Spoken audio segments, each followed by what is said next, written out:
Hi viewers, this is J. Swami, Assistant Professor of Zoology. Today we are going to discuss the nervous regulation of the respiration and chemical regulation of the respiration. That is, regulation of respiration by means of nervous system and the chemical factors. In general, the respiration is regulated in an effective manner. Then, due to the regulation of the respiration, regulation of any metabolic activity, we can inhibit the metabolic wastage. We can inhibit the metabolic wastage. For example, if you observe here, there is a substrate. It undergoes catalytic activity of a particular enzyme, and that leads to the formation of various products. So this is a general phenomena. Here, if the product, if it is more than enough, if the product which has been formed by a metabolic activity, otherwise any activity, if it is more than enough to the needs and necessities of the organism, then the production should be stopped. Whenever the amount of products are more than enough to the needs and necessities of the organism, the productivity should be stopped. That is nothing but the regulation. That is, the enzymatic activity upon the substrates to be stopped. Otherwise, if at all it is not possible, then that time the products may be formed more than the need of the organism. Then they go waste. So that if you regulate the particular metabolic activity in an appropriate manner, thereby the metabolic wastage may be inhibited through the regulation process. If we take into consideration any process of any regulation process, that is always depend upon that is solely based upon the demand and supply theory. Demand and supply theory. If there is a demand for something, then you have to supply. If there is no demand, if there is accumulation of some X material, then what happens?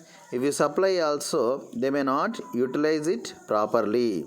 That is beyond the utilization efficiency of the organism. So that regulation always works under the theory of demand and supply. So we should remember that.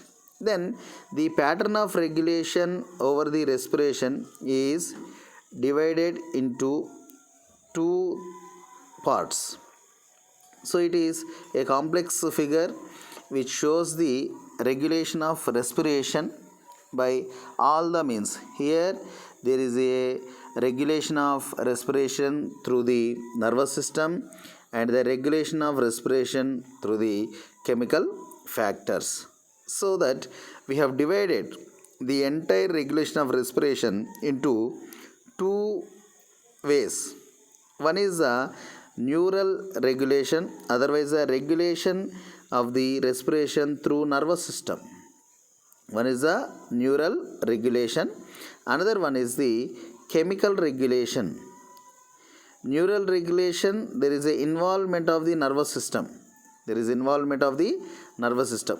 As we know, that is, there are higher regulatory centers of the respiration. Higher regulatory centers of the respiration are present in the medulla, as we know. And now these regulatory centers of the respiration, they take part in the regulation of the inspiration and regulation of the expiration or exhalation. At the same time, whenever we want to inspire the air to inside or exhale the air to outside, that is depend upon the chemoreceptors which are present in the peripheral region. peripheral chemoreceptors are present.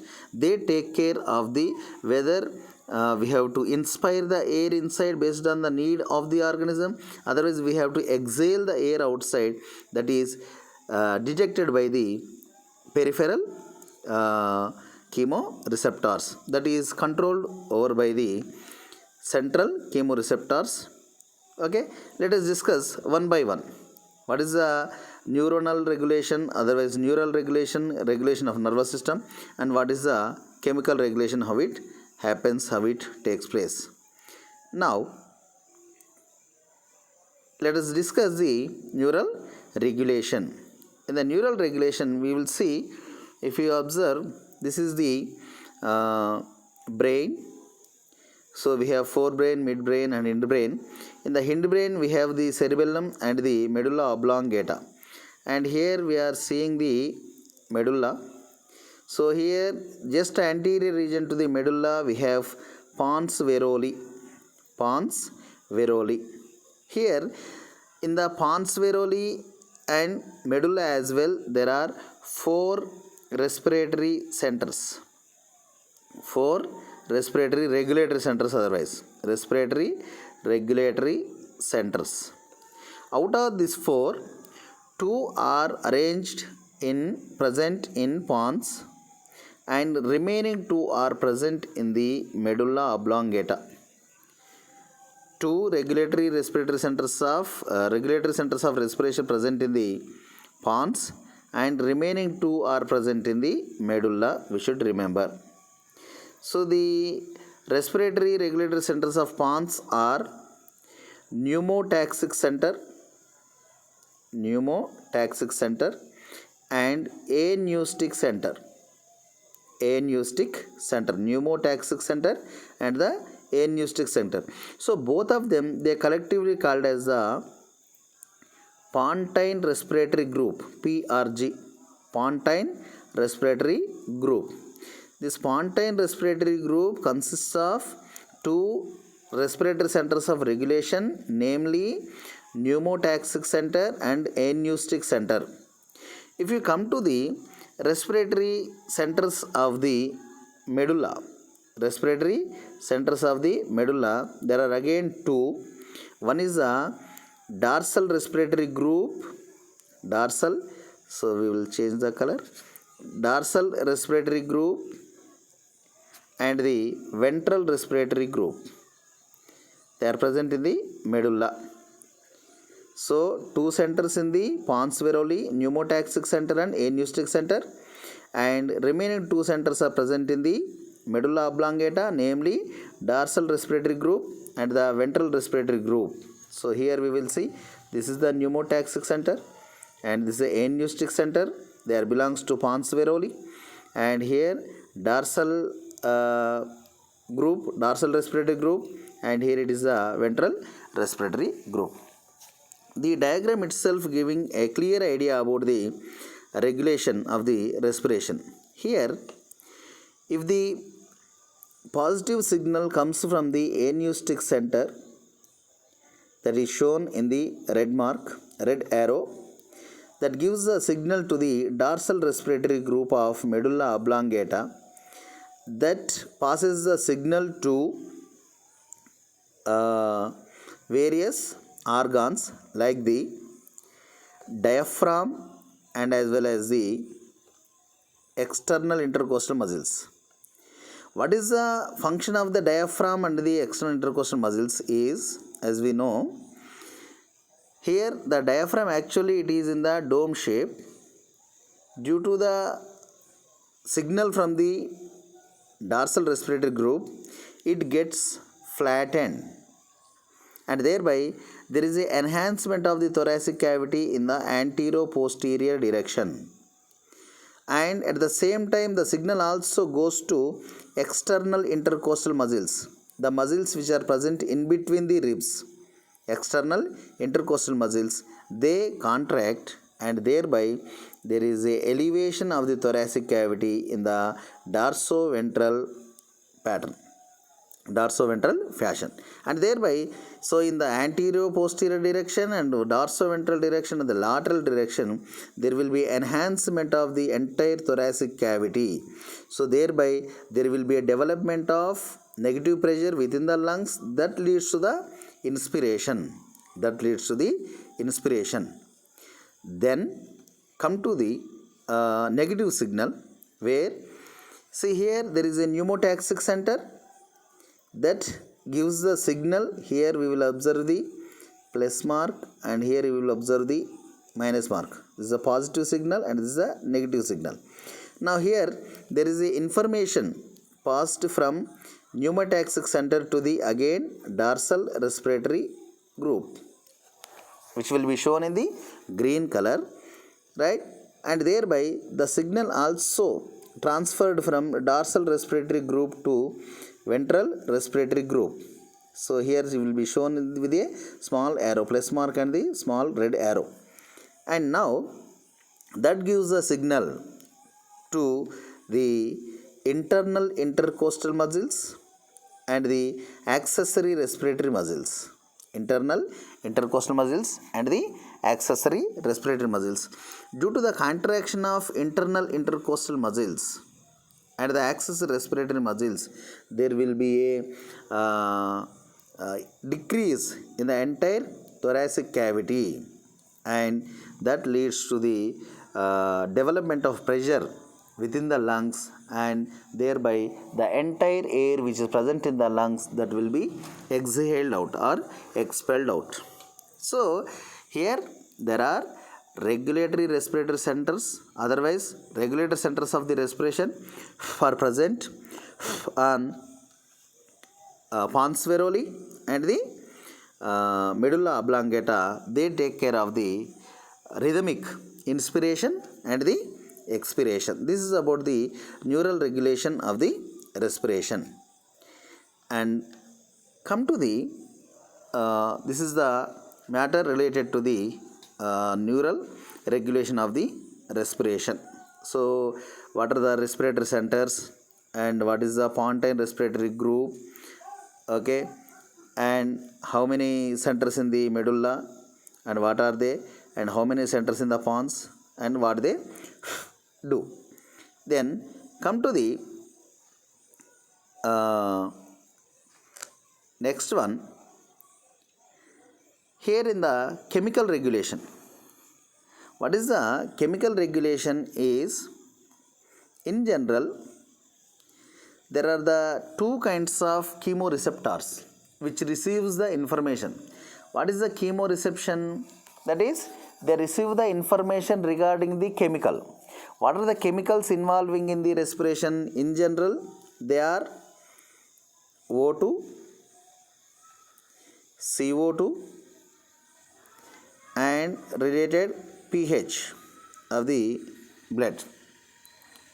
So here there are certain chemoreceptors which are located in the respiratory system. Here there are two kinds of receptors: chemoreceptors. Some of them they are called as the peripheral receptors, and some of them they are called as the central receptors. Peripheral receptors are present in the aortic arch and the carotid arch. Aortic arch and carotid arch in the form of aortic bodies and carotid bodies, whereas the central chemoreceptors are present in the as usually medulla. Chemoreceptors are the receptors which detect the chemical status, right? What is the chemical status? That may be the partial pressure of the oxygen, whether it is increased or decreased. Otherwise, the concentration of CO2 is more or less, whether the pH is more or less, that will be detected by the chemoreceptors. Now these chemoreceptors are divided into two groups: peripheral chemoreceptors, which are present in the aortic arch and the carotid arches, whereas the central chemoreceptors, they are present in the medulla. What is the aortic arch and what is the carotid? Medulla we know. Then what is the aortic arch and what is the carotid arch? Let us assume this is the heart of a mammal, other as a human being. One auricle divided into two auricles and two ventricles. Here we have the pure blood in the left ventricle. This left ventricle, from the left ventricle, there is a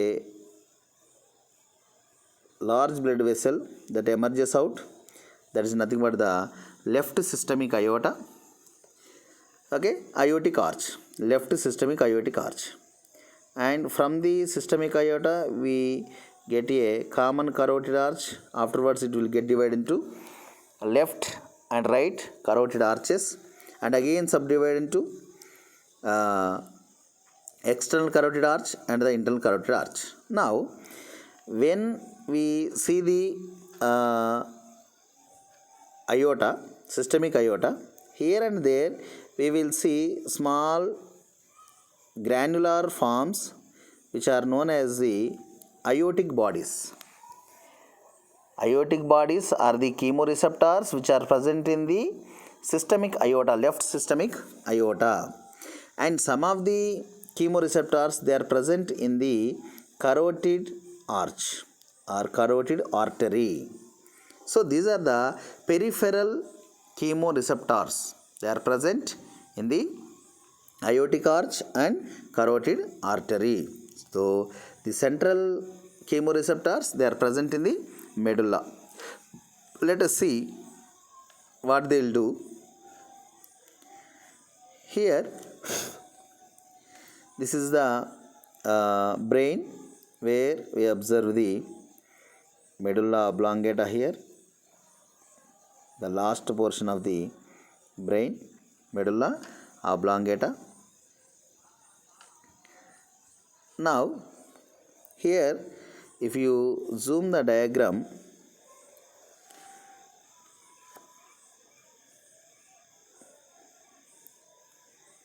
here we will observe there are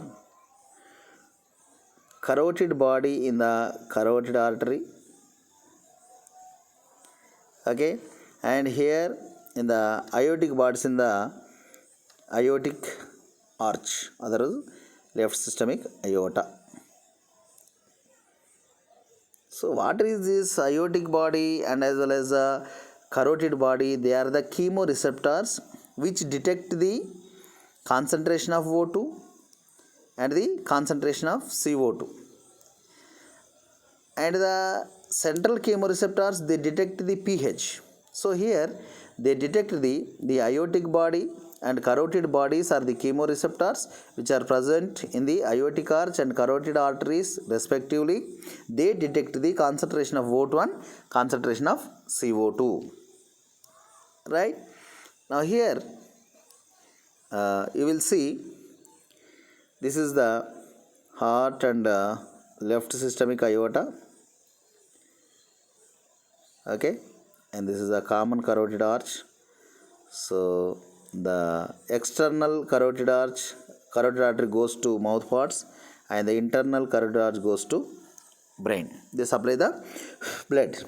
So while the blood is moving from heart to body parts and as well as the brain, the chemoreceptor detect whether the oxygen concentration is enough or not. Whether the CO2 concentration is more, then they will inform through the sensory nerves. They will inform through the sensory nerves. Right? Now, what is to be happen based on the concentration of O2 and CO2, they regulate the inspiration and the expiration. They regulate the inspiration and the expiration. For example, there is see here, there are two kinds of chemoreceptors.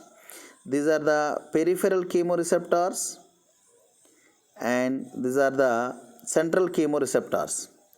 Peripheral chemoreceptors, they can detect O2 and CO2 concentrations, and the chemoreceptors in the medulla, central chemoreceptors, most of them they detect the pH.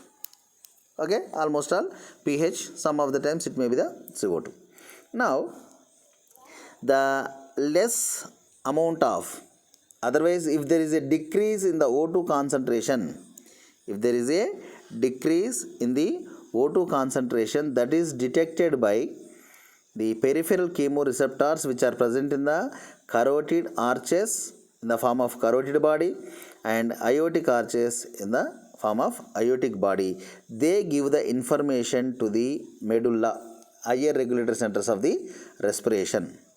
Otherwise, if the more CO2 is there, if pH is less, then that is detected by the central chemoreceptors in the medulla, and they give the information to the inspiration center, and thereby it makes sure that there will be a increased respiratory rate, and there will be a increase in the depth of respiration, increase the rate of respiration and increase the depth of respiration. As a result, the more and more amount of oxygen is available, that is enter into the blood, and more CO2 will be expelled out. Thereby there is a rise in the pH. There is a rise in the pH. So that the peripheral chemoreceptors give the information regarding O2 and CO2, and the central chemoreceptors they detect the pH, and finally they regulate the inequalities and they bring them to a equilibrium, and they run the respiration in a appropriate manner. This is the chemical respiration. That is, the peripheral chemoreceptors that detect the changes in the level of oxygen and carbon dioxide, and they are located in the arterial aortic bodies and carotid bodies. The central chemoreceptors, they are primarily sensitive to changes in the pH in the blood and are located on the medulla oblongata near to the medullary respiratory groups of the respiratory center. So, information from the peripheral receptors is conveyed along the nerves to the respiratory groups of the respiratory center, and thereby that regulates the entire process of the respiration. And till now, whether it is neural regulation or chemical regulation, that is dealt with the only respiration process, breathing process. Then if you observe the regulation of the cellular respiration, that is nothing but the feedback regulation of cellular respiration. Feedback regulation of cellular respiration. What is the feedback regulation? Let us discuss. Okay. In a particular metabolic pathway, it is starts from a substrate and runs in many steps and finally ends with a end product. So it is the initial stage, and it is prolonged, extended, continued, and finally we have a end product.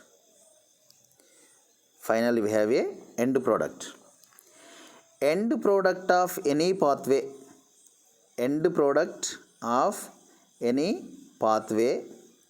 that regulates the entire pathway, by acting upon the initial stages.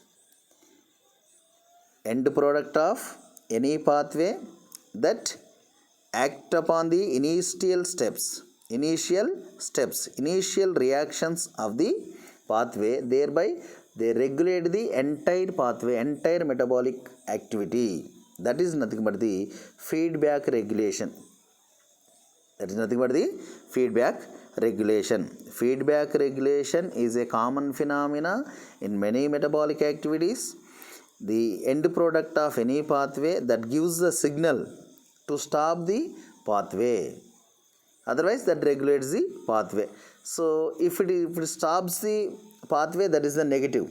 If it stimulates the pathway, that is positive. Positive feedback and the negative feedback. That is the end product of any pathway that shows its effect on the initial steps of the pathway. That is nothing but the feedback mechanism, otherwise feedback regulation. Right? Let us see how the feedback regulation maintains and regulates the respiration. See here, let us assume the cellular respiration consists of glycolysis, Krebs cycle, and the electron transport system or oxidative phosphorylation.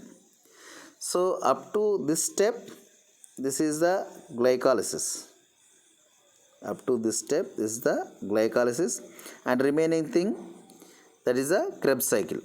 Now, in the regulation of the cellular respiration, otherwise feedback regulation of the cellular respiration, the target enzyme is the phosphofructokinase. The regulated enzyme is the phosphofructokinase. Here we are observing phosphofructokinase. Phosphofructokinase is an enzyme which converts the fructose 6-phosphate into fructose 1,6-bisphosphate. Right? Phosphofructokinase is being regulated. The enzyme is being regulated. That actually in the glycolysis, that converts the fructose 6-phosphate into fructose 1,6-bisphosphate. Right? And general, the phosphofructokinase is an allosteric enzyme. It contains two sites. One site is active site, another site is the inhibitory site. Active site and the inhibitory site. Right? The activity of the phosphofructokinase enzyme is regulated by two things. One is the ATP, another one is the ADP. ATP and ADP, they regulate the activity of the phosphofructokinase. Okay? For example, if the ATP is more, if the ATP is plenty, then that time it gives a negative signal to the phosphofructokinase, and thereby the activity of the phosphofructokinase will be inhibited. How?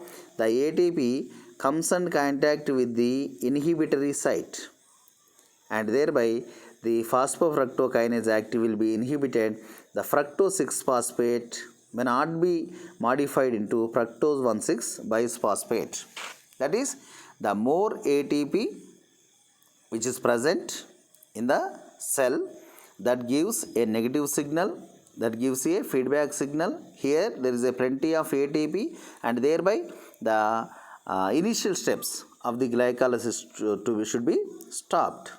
How it can stop the initial steps? Thereby the ATP comes in contact with the inhibitory site of the enzyme and attached to inhibitory site, and thereby it inhibits the activity of the phosphofructokinase.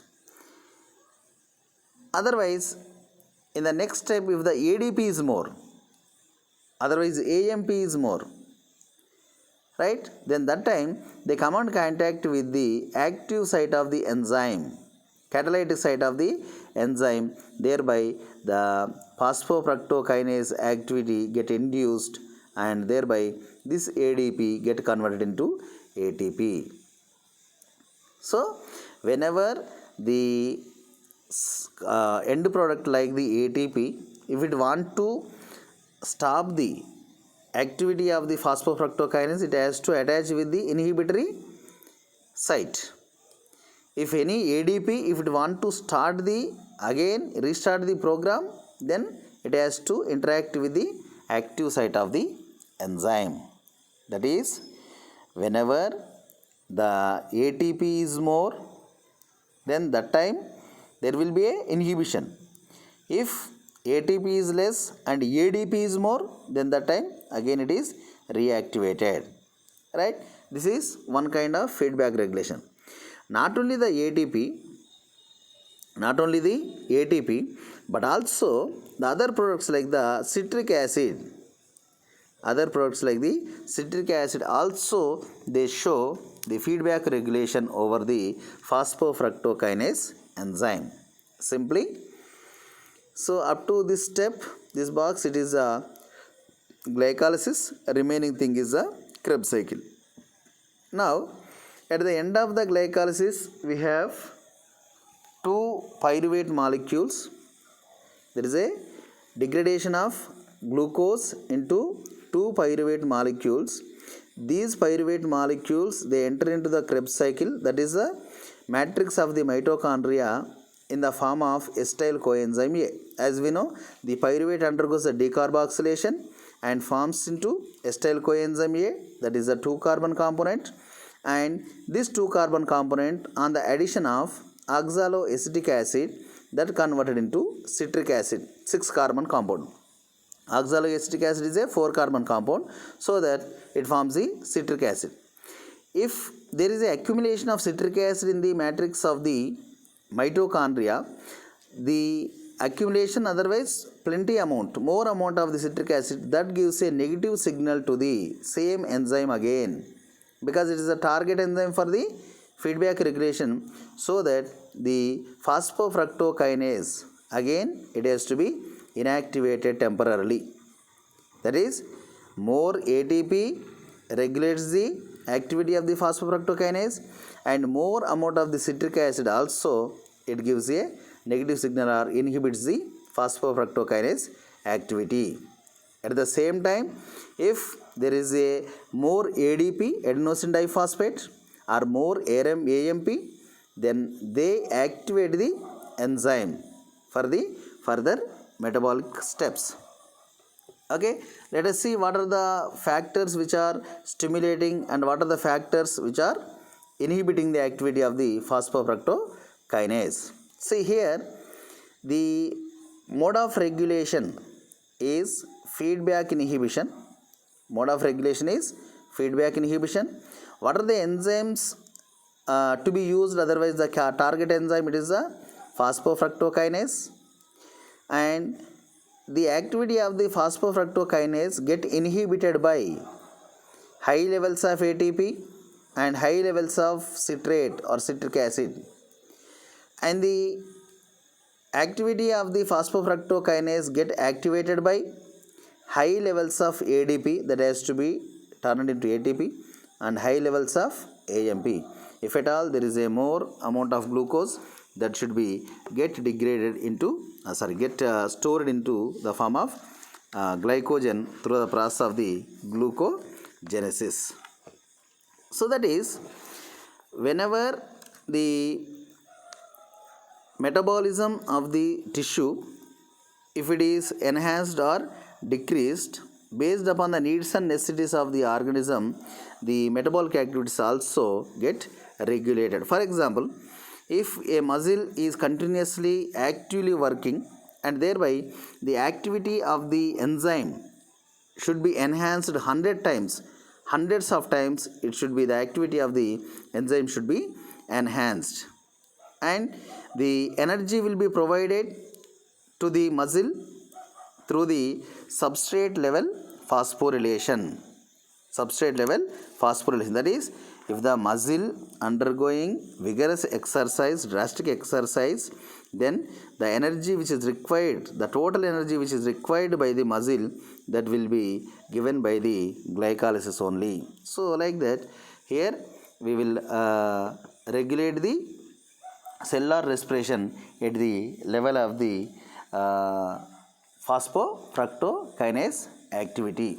So by this, what we have discussed, that is, the neuronal or neural and chemical regulation, they are all belongs to the respiration, that is the breathing, regulation of the breathing, whereas the feedback regulation that explains the regulation of cellular respiration. Neural and chemical regulations that explains the breathing, otherwise the external respiration, whereas the feedback regulation that explains the